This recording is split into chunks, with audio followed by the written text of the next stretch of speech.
am deeply honored to be asked to be this year's keynote speaker. And tonight, I'd like to share with you my journey over the last 10 years, how those experiences have shaped what I'm doing with Embrace today, some of the lessons I've learned along the way. And within that, I'd like to share with you my vision of what a better world looks like and the legacy that I'd like to leave behind, as well as the legacy I'd like to enable others to leave. To start with, I wanted to go to a question that all of you are probably much too familiar with. What matters to you most and why? As I was preparing this talk, I went back to the essay that I wrote in 2004, and I wanted to share with you what I wrote because what I wrote rings even more true to me today. And this is what I said. I said, flipping through the pages of a glossy magazine, I came across the following quotation: "The people who are crazy enough to think they can change the world are the ones who do." I felt a deep recognition as I realized that this statement crystallized what matters to me most: taking risks, daring to dream, and turning those dreams into reality through initiative, leadership, and collaboration. In doing this, I found that it is possible to change the world for the better.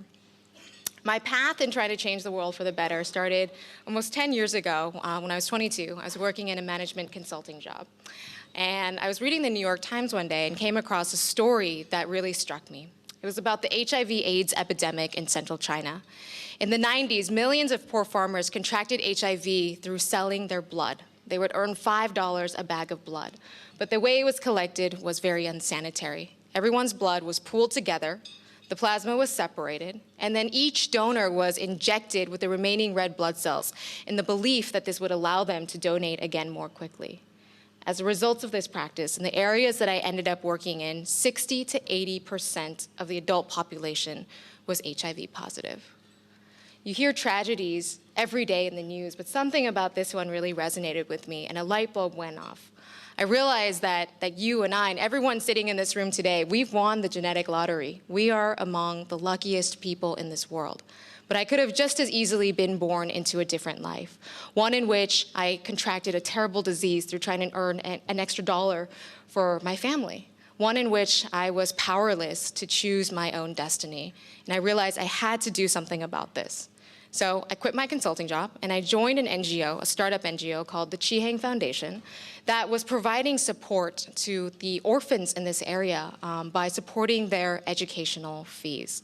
Now, this was something that my parents were very deeply unhappy about. They really wanted me to be a doctor, and management consulting was already a far cry away from that. So they thought I was crazy when I wanted to do social work instead.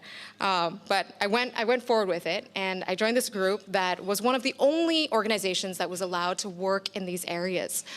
Because of the political sensitivity surrounding the cause, the government would not allow outside organizations to come in. We had to promise to be very low profile, to not give out the names of any of the villages that we worked in or the children that we helped. You can imagine how difficult fundraising for this was. When you first go into these villages in China, you see these little, what look like mounds of dirt that litter the fields. And these are graves. People were dying in such huge numbers and so quickly. These were makeshift graves that were used to bury people. These are photographs taken by my team. People in these areas were dying without access to even the most basic medication.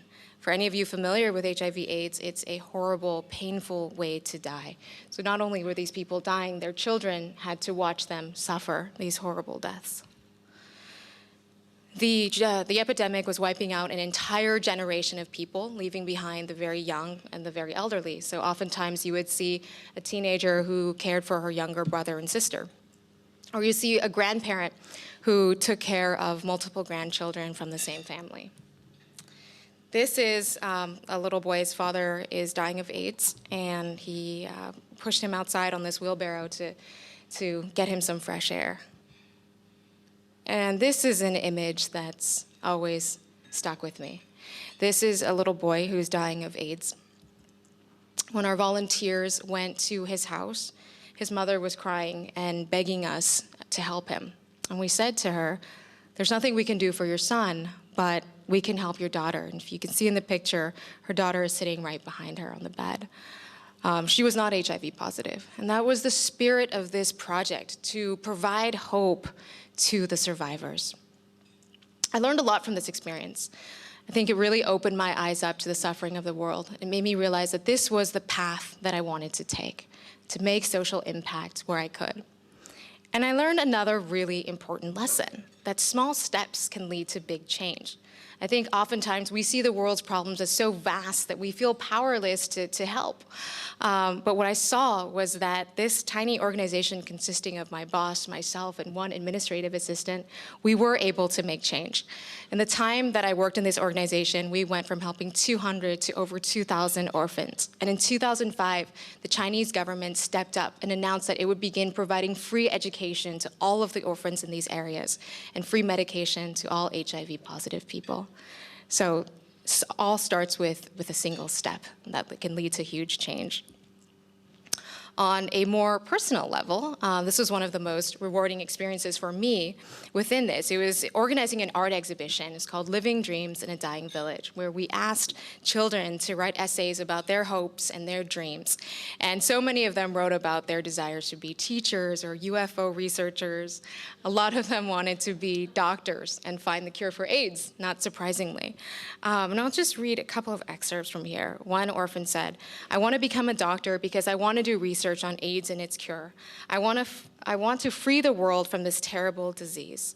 Another orphan wrote, "We all know what the word hope means. My hope is to become a doctor, to save the many people who are facing death.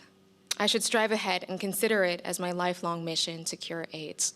Now, regardless of what these students end up doing, it's deeply fulfilling for me to know that I played even a small role in giving them a chance to fulfill their dreams.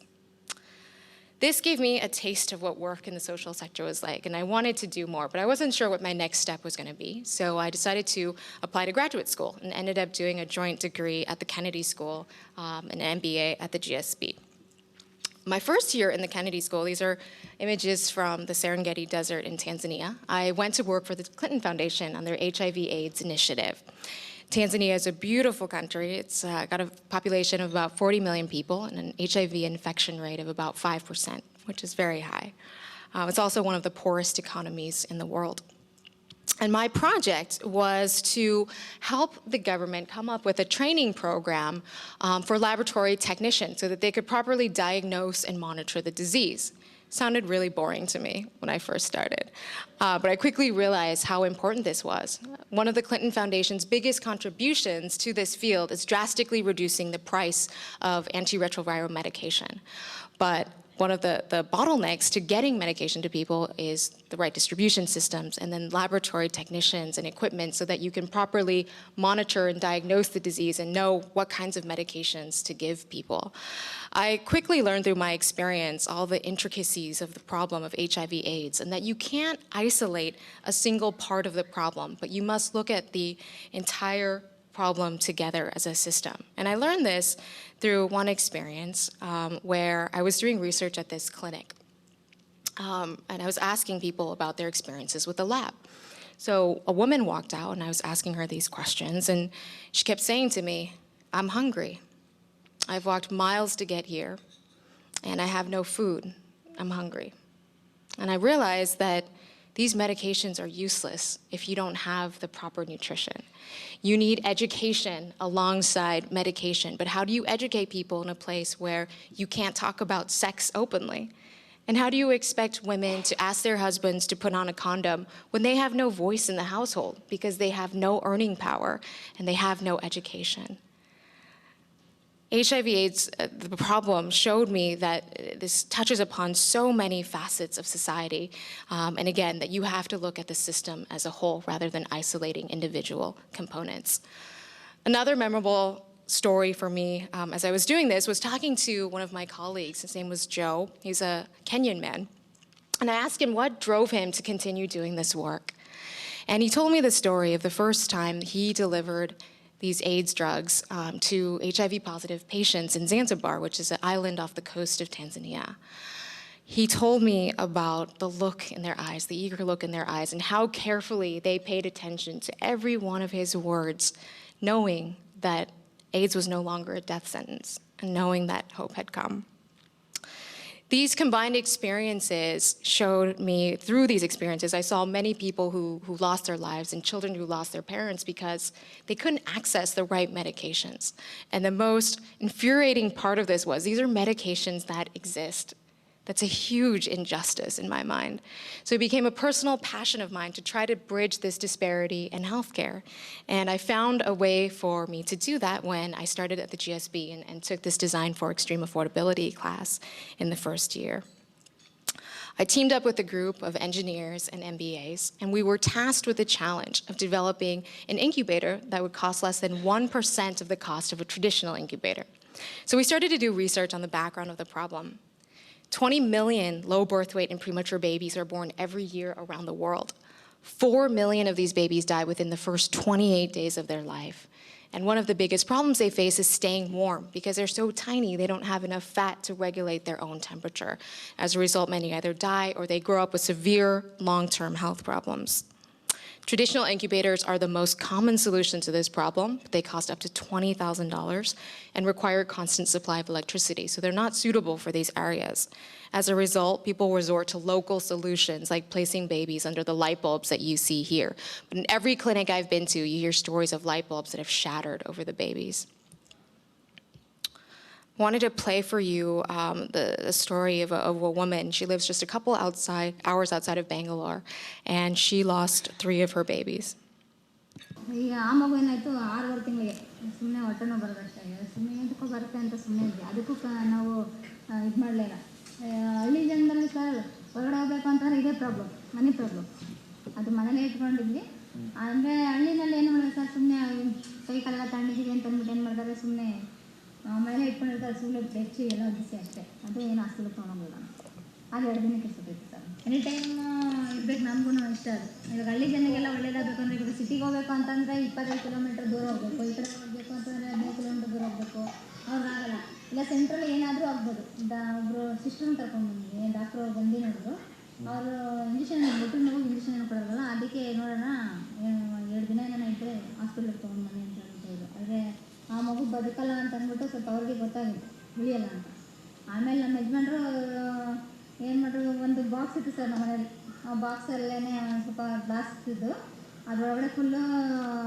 ಇದು ಬಲ್ಪಿದೆ ನೋಡು 3 candle bulb ಹಾಕಿಬಿಟ್ಟು ಅದನ್ನು ಅಲ್ಲಿ ಮಗುನ ಸ್ವಲ್ಪ ಬಿಸಿ ಆಗಬೇಕು ಅಂತ ಸ್ವಲ್ಪ ಬಿಸಿನಲ್ಲಿ ಇಟ್ಟಿದ್ದು ಅದೊಂದು ವಸ್ತು ಗೊತ್ತು ಸರ್ ಅಷ್ಟೇ ಆಮೇಲೆ ಮಗು ಹಾಲೂ ಕುಡಿಲಿಲ್ಲ ಅವಳು ಫುಲ್ಲು ಅದು ಹುಟ್ಟಿದ ಮೇಲೆ ಹಾಲು ಕುಡಿಲಿಲ್ಲ ಅನ್ನೋದು 1 ದಿನ ಆಯ್ತು ಸರ್ ಇವತ್ತು ಬೆಳಗ್ಗೆ ಡೆಲಿವರಿ ಆಯಿತು ನಾಳೆ ಬೆಳಗ್ಗೆ. After Sujata, this woman, came forward with her story, 8 other women from the village came forward and told their stories, and each of them had lost 1 or more babies. And I hear this story every single time I go into a village in India. So based on all of this research, we realized that what was needed was not just a lower cost version of what exists today, but something that can function without a constant supply of electricity, that's portable, that's easy enough for a mother, a midwife, or a very basically trained healthcare worker to use. And what we came up with is the Embrace infant warmer. Looks like a little sleeping bag for a baby. Uses the core technology, is a phase change material. It's a wax-like substance that when melted stays at the exact same temperature for 4 to 6 hours, after which you can reheat it. You just place the wax in a little pocket in the back there, and you place the infant inside. It's a very, very simple, easy-to-use product that addresses this problem. So once we came upon this solution, we decided that we were going to go forward with this. We created a nonprofit organization, and the 4 of us co-founders decided that we were going to move to India to make this happen. We started Embrace, and we decided the mission of Embrace would be to give all infants an equal chance for a healthy life through this product. Our vision is to empower the disadvantaged to improve their lives through disruptive technologies. So beyond this infant warmer, we hope to create a whole line of affordable healthcare technologies for these communities. This is just the start. Over the last 3 years, we've been focused on intensive product development and testing. We've traveled the length and breadth of India, interviewing hundreds of doctors, midwives, mothers, shopkeepers, understanding how products get to these areas. And we've hit a couple of big milestones along the way. And I wanted to tell you the stories behind these. One unifying theme behind them is tenacity. And I think that's a really important part of being an entrepreneur. This first milestone, this is our first low birth weight baby placed in the device. Her name is Nisha. She was experiencing cold stress at birth, and after being put in the device, we were able to bring her up to normal body temperature and keep her there. This was our first evidence that the product worked on things other than our baby dolls and lamb. And it was a big milestone for us because we had tried for a while to do these clinical studies. We were initially supposed to work with a big research institute in India that ended up coming up with excuse after excuse on why they weren't able to do these studies. So we took a different route. We did animal studies at the University of Utah. We did full-term baby studies. We formed a medical advisory board in Bangalore with some top doctors there, led by Dr. Bhutani, who's here in the audience today. Say hi, Vinny.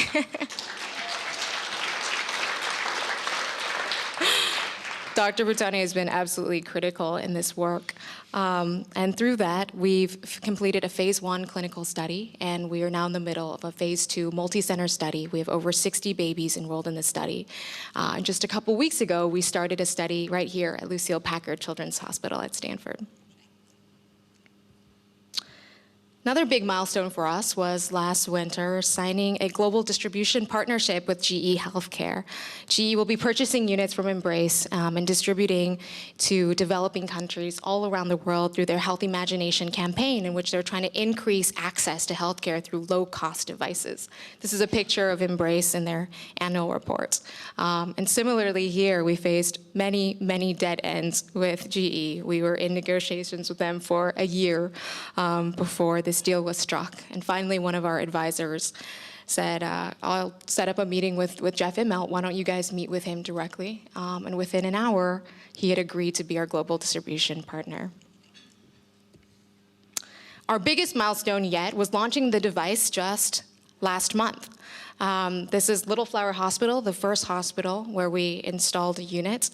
The days leading up to product launch, everything that could have possibly gone wrong did. Our power at our integration facility went out. The wash tags were printed incorrectly, so we had to hand stitch the tags the day that we delivered the product. And then to top it off, we got a flat tire on the way to the doctor's office. So all of us got out of the car, we piled into an auto rickshaw, the one you see here, and we hand delivered that device to the doctor.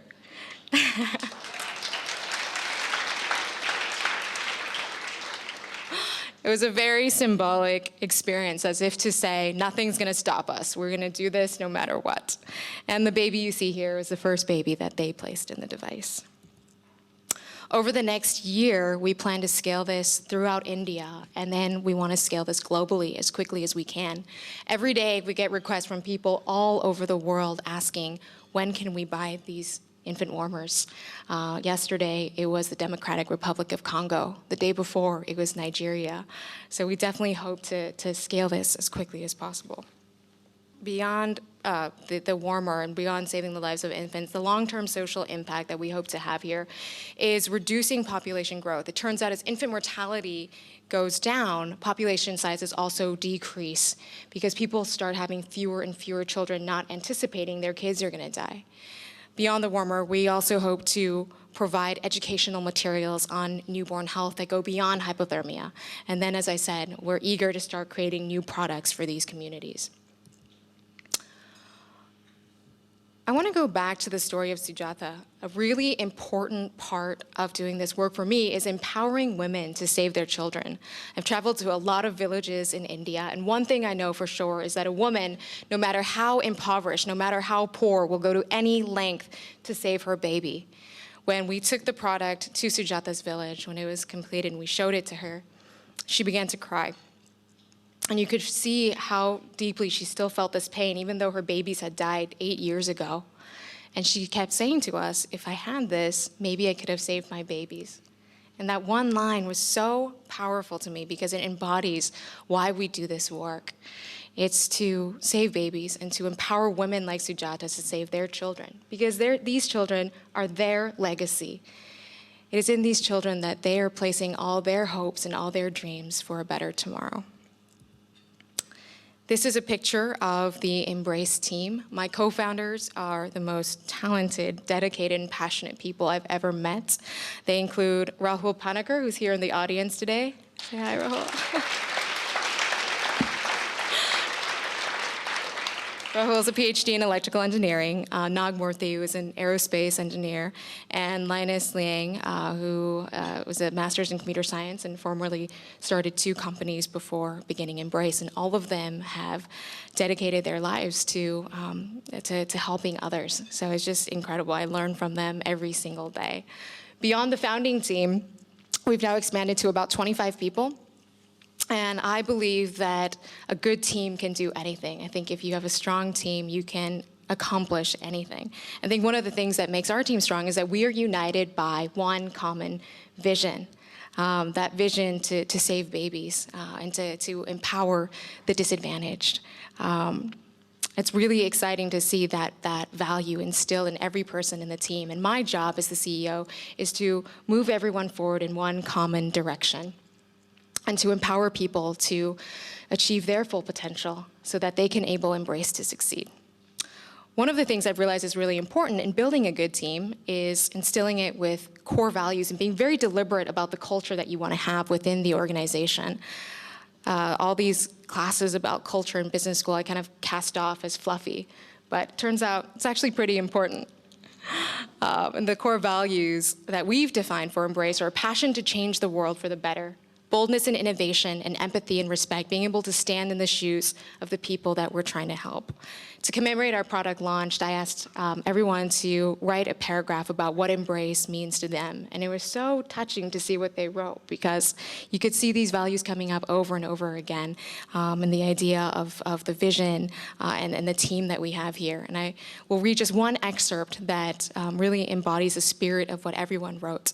This person wrote, "Embrace is not a company. It is a living entity in its own right. At Embrace, we live and work as people on a mission. We are fueled by the same passion and drive to change the world. And it's this passion that makes our hearts beat as one." The extension of our team is our board of directors and our advisors and our supporters, many of whom are here tonight, without whom we could not be doing this work. We realize that we are standing on the shoulders of giants and people who are far more experienced and knowledgeable than we are, and they have provided the guidance in order for us to do this work. They have empowered us to do this. So I thank you all from the bottom of my heart, and I apologize to those who I have harassed continuously for your help. One thing I will mention here is that one lesson I've learned is that it is really important to ask for help. And I feel like women are better at doing this than men are. One of my co-founders, Linus, says the biggest asset that I bring to the team is my shamelessness in asking people for things. But it is important, and the worst that can happen is someone says no. And in my case, when they do that, I guilt them about being a baby hater.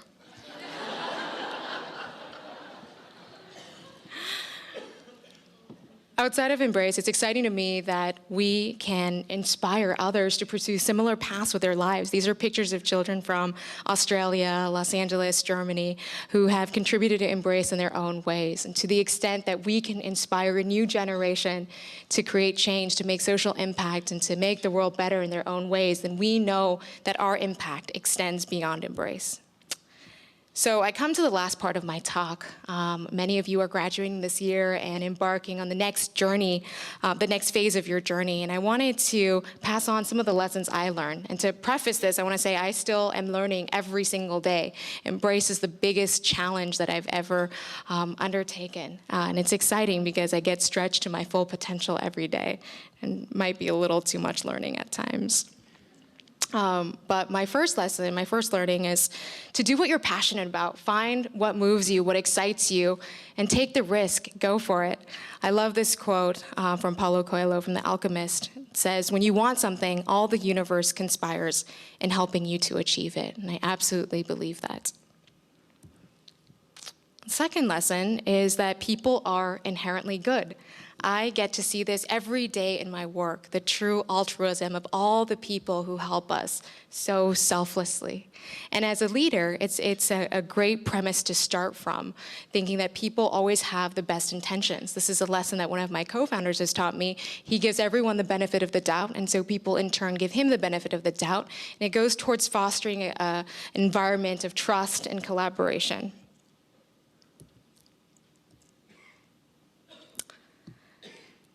I like this quote from Nelson Mandela because it really captures what leadership means to me. He says, "A leader is like a shepherd. He stays behind the flock, letting the most nimble go out ahead, whereupon the others follow." Again, leadership to me is empowering others to achieve their full potential and providing one common direction for everyone to go in. I used to think when I started this, I had this idea in my head of what a leader should be, and it was this very charismatic person who led through authority. And I was nervous that that wasn't my leadership style, so how could I be effective? But I've realized that leadership is not like that at all. It's about leading through collaboration and buy-in and putting your own ego aside and thinking about what is good for the organization. Trust your intuition.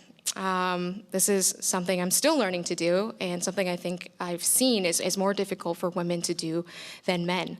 But doing something new, and as an entrepreneur, you'll never have perfect information. So at some point, you just have to trust that voice in your head, trust your gut, and go with it. And my last lesson is don't be afraid of your emotions. Emotions behind your work are a powerful thing that can really rally people behind a cause. I think a lot of women are afraid to be emotional in the workplace, and I know that I certainly have been, but my work is inherently emotional, and I think you can channel that emotion in a really positive way, because emotion is the root of passion, and you need passion to drive people to do this type of work.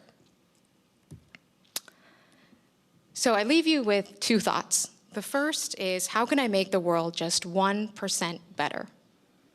As I said earlier in my talk, I think small steps can lead to really big change. So if all of us thought about how we could change the world in our own little ways, it could be buying a meal for a homeless person, it could be volunteering for Embrace.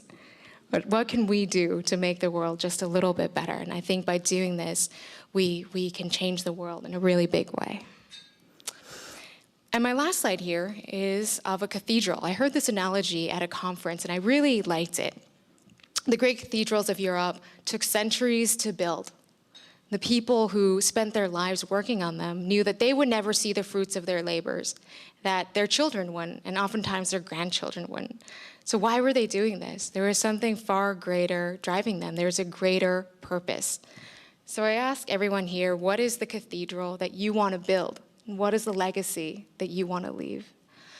My cathedral is one of hope. It's hope for all the children who have lost their parents and all the parents who have lost their children.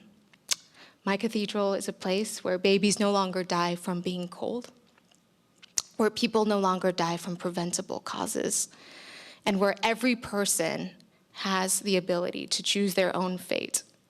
My cathedral is a place where the best minds come together to work on the hardest problems and use technology and innovation to benefit people less fortunate than themselves. It is a place where humanity is at its best because it's all of us coming together to work for a goal that's far greater than you or I or any individual. And that goal is creating a better world, one baby step at a time. Thank you.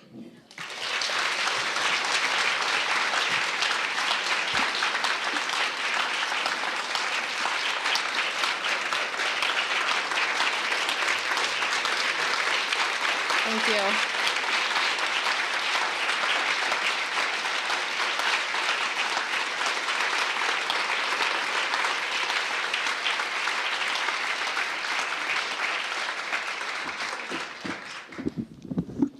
Thank you, Jane, for sharing your advice, your lessons, your vision, and your experiences with us. We are so honored to have you here with us today. Please join me in thanking Jane one more time.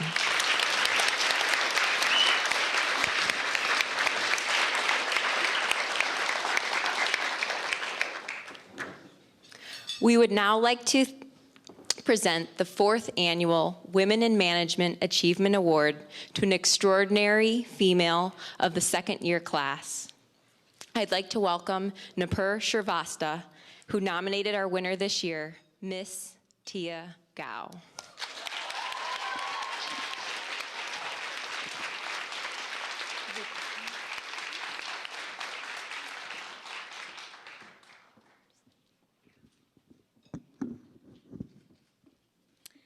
So, how many women do you guys know who by the age of 25 started 2 companies, employed people across 3 continents, and has been a celebrity on CNN? That's just part of the reason why I nominated Tia Gao. I'm so honored to be here today to share with you guys why Tia inspires not only me, but the rest of the GSB community. Coming into business school as one of the rare female engineers, I was fairly apprehensive being in this world of scary consultants and finance people. But then I met Tia, and the world seemed a lot better. We instantly connected. I had finally met my fellow female engineering nerd at the GSB. She made me feel so comfortable so quickly. She's been a great friend ever since. One of the things that really stands out about Tia is her insane humility. Like, she is so humble, it's really sometimes out of hand. Not surprisingly, and this is a fact, she did not even vote for herself today because she forgot. That's how humble she is, and you can check that with the team. Even after knowing Tia for 2 years, random things come out about her that I didn't know. I'll give you an example. So last winter quarter, I was taking design for Extreme Affordability, and I was talking to Tia about various projects. And one thing that I brought up was, oh, we're potentially thinking about doing a solar-powered charger for cell phones. And Tia replies, oh, that one time when I was in Kenya, I used that when I didn't have any power. I had known this girl for 6 months. I was like, when were you in Kenya? She goes, by the way, oh yeah, I didn't tell you. I started this a nonprofit, a health nonprofit that did mobile solutions for health workers and communities. And she had never told me about this. And this is just the way Tia goes. She changed the topic, started talking about D&D, and like it was no big deal. And I was like, wow, what did you just say? And the best thing here is that she actually continues to work in it during her time at the GSB. The other thing that really inspires me about Tia is that her energy, whether it's leading the tech club, planning the China study trip, being involved in the Chinese business club, being on the board of VLab, or fostering the engineering business school relationships, Tia always has energy to do more. Tia, you're going to be proud of me on this one. Instead of continuing to give examples of your awesomeness, I decided to crowdsource the rest of my speech. Here are some of the examples from some of your closest friends, open source style. Salil said this about you. Tia is exactly the type of person I hope to meet when coming to the GSB, because she inspires me to be great. I go to her for career advice all the time because I always feel like she believes in me and wants me to aim for the stars. I feel inspired to do so when talking to her. I feel like I can really relate to her, which makes me really heed her advice and hold myself to a higher standard. Felicia says, Tia is such a passionate person. Whenever she talks about stuff like medical devices, she just starts glowing. With Tia, I found out that to have a meaningful life, it's not about building a career. It's more about listening to your heart before listening to your mind. Ibrahim has to say, as I try to improve myself throughout the GSB, Tia was always up for keeping me accountable and keeping up with my progress. She has been a huge part of the biggest discoveries I have about myself at the GSB. Nakul says, every time I talk to Tia, I'm convinced I am the admissions mistake. I'm almost 100% sure that Tia's days have 34 hours instead of 24. She might be the only MBA that's equally popular at the engineering school as she is at the B school. There's a fact. Tia crashes the Friday happy hours at the engineering school, but she's somehow neglected to tell any of them that she's actually an MBA student. On a more serious note, Tia has been an inspiration in every way that's challenged me to get the absolute maximum of my business school experience. Tia has already done her fair share of changing organizations, changing lives, and changing the world. But I know for a fact that this is just the beginning. She will continue to do great things and spread joy amongst all her friends that cross her path. Thank you, Tia, for making my life here at the GSB much richer than it could ever be. And congratulations on a well-deserved award. Thank you.